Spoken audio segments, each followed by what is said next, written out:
Assalamualaikum warahmatullahi wabarakatuh. Hari ini kita akan membahas tema terkait tentang kepanitiaan zakat fitrah. Nanti banyak sekali menjelang Ramadan ada panitia-panitia zakat fitrah yang ada di masjid, yang ada di mushola. Bagaimana Islam fikih menyikapi hal tersebut? Yang perlu saya sampaikan adalah satu, ada panitia, ada amil zakat. Ini bisa sama, bisa beda. Tergantung nanti apakah panitia itu dia mengurus legalitas atau tidak. Anda bisa baca di buku saya, Pengantar Lengkap Zakat Kontemporer. Ini saya bacakan di halaman 114. Apa saja perbedaan antara panitia zakat dengan amil zakat? Artinya panitia yang tidak mengurus legalitas. Satu, amil itu kata ulama adalah manista'malahul imam ala akhdhis shadaqat wa daf'iha limustahiqiha. Ini bisa kita baca dalam kitab Fathul Qorib. Jadi syarat dari amil itu adalah manista'malahul imam. Orang yang diangkat oleh imam, oleh pemerintah, oleh pemimpin yang sah untuk mengambil zakat. Maka syarat utama amil adalah adanya legalitas dari pengusaha, dari penguasa yang sah yang ada di daerah tersebut. Ini kata kunci dari amil. Maka kalau panitia zakat yang ada di masjid mushola, itu tidak selamanya dikatakan amil kalau dia tidak mengurus legalitas. Apalagi legalitasnya hanya SK pribadi, SK yang ditunjuk oleh takmir masjid, SK internal. Ini tidak termasuk amil. Karena amil itu adalah wakil mustahik, sedangkan yang namanya panitia itu adalah wakilnya muzaki. Ini perbedaan yang kedua. Maka karena itulah ketika ada sesuatu yang bermasalah, kalau kita bayar ke amil pasti sah, tapi kalau kita bayar kepada panitia belum tentu sah. Karena itulah Imam Nawawi mengatakan, qala ashabuna tafriquhu binafsihi afdalu minat tawkil bila khilafin li'annahu ala thiqatin min tafriqihi bi khilafil wakil. Membayar zakat, menunaikan zakat sendiri itu lebih utama dibandingkan kita serahkan kepada panitia yang bukan amil. Karena dia statusnya sebagai wakil. Kenapa? Karena kalau kita bayar sendiri, kita bisa mengarahkan zakat kita tepat pada sasaran. Kita bisa memastikan apakah zakat saya ini tepat sasaran atau tidak. Tapi kalau kita serahkan kepada panitia, masih ada kemungkinan keliru. Masih ada kemungkinan panitianya salah menyalurkan. Karena panitia adalah wakil kita, bisa berpotensi tidak sah. Yang ketiga, karena amil adalah wakil dari mustahik, maka zakat muzaki sudah dianggap sah jika sudah diserahkan kepada amil. Tapi kalau diserahkan kepada panitia, belum sah sampai panitia sesuai dengan ketentuan zakat. Dalam kitab Al-Majmu', Imam Nawawi mengatakan begini. Wa ala taqdiri khiyanatil wakil la yaskutul fardu anil malik li anna yadahu kayadih. Fama lam yasil al-mal ilal mustahikin la tabra dhimmatul malik bi khilafi taf'iha ilal iman. Fa innahu bi mujarradi qabdihi tasqutuz zakatu anil malik. Kata Imam Nawawi, kalau kita memberikan zakat kepada panitia, yang panitia hanya wakil dari muzaki, bukan amil, maka kalau panitia keliru, zakat kita belum selesai. Tapi kalau kita berikan kepada amil, setelah kita berikan kepada amil, zakat kita pasti sah. Perkara amil keliru, perkara amil kemudian tidak disalurkan kepada mustahik, itu urusannya amil. Zakat kita diberikan kepada amil, sudah pasti sah. Ada kasus begini. Ketika ada panitia masjid yang kemudian dia menerima zakat, di daerah-daerah itu kemudian ada pendatang-pendatang yang termasuk miskin, di data takmir masuk. Kemudian orang ini ketika menjelang hari raya, dia kemudian mudik. Dan dia baru balik H-4. Banyak sekali terjadi kasus-kasus. Ketika panitia yang bukan amil, ini kemudian memberikan kepada orang ini karena tidak ada, ditaruh di depan rumahnya, dicantolkan di pintu rumahnya. Baru diterima oleh orang tersebut setelah dia kembali H-4. Maka kasus seperti ini, saya meskipun memberikan kepada panitia tanggal 25 Ramadan, karena zakat saya diberikan kepada wakil itu belum dianggap zakat sebelum terlaksana, maka sama saya dengan saya membayar zakat tanggal 4 Syawal. Ini yang kemudian bahayanya kalau kita tidak menjadikan panitia itu sebagai amil.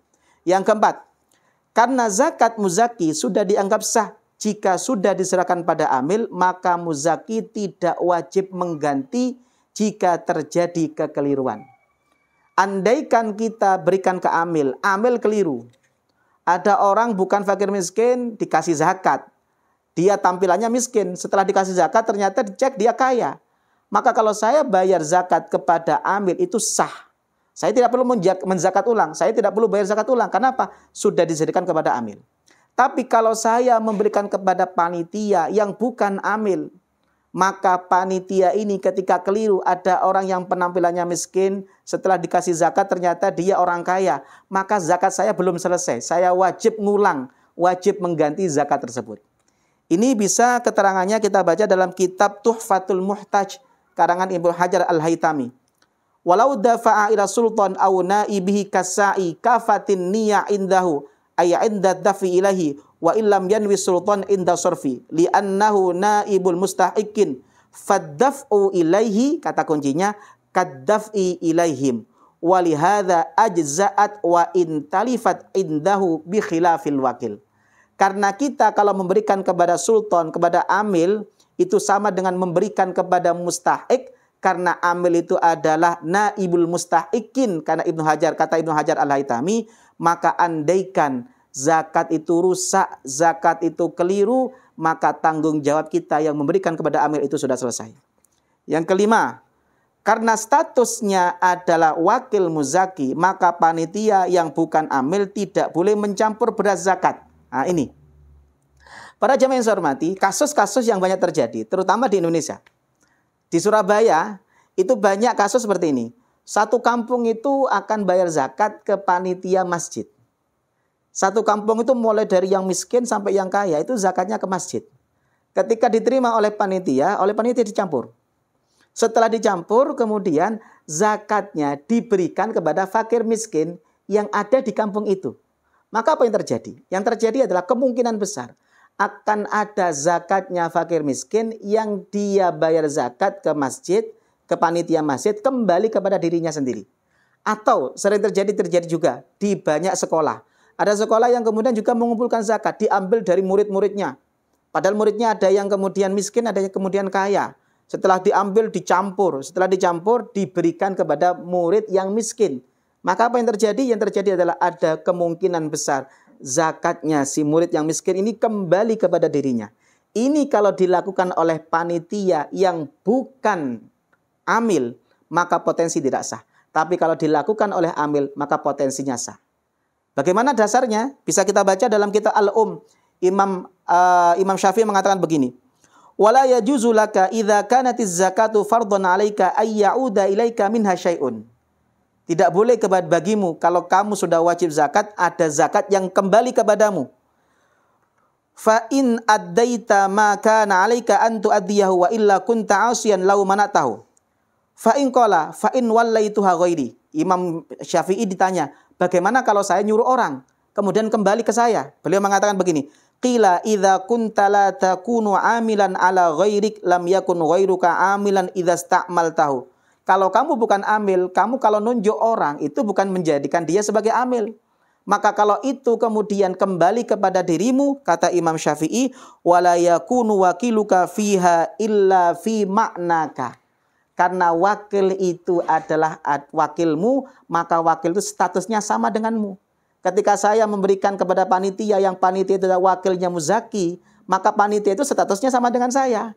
Maka ketika panitia itu kemudian nyampur, ada beras saya yang kembali ke saya, itu sama aja dengan saya ngasih zakat ke orang, dititipkan ke orang, oleh orang itu dikembalikan ke saya, maka bisa berpotensi tidak sah.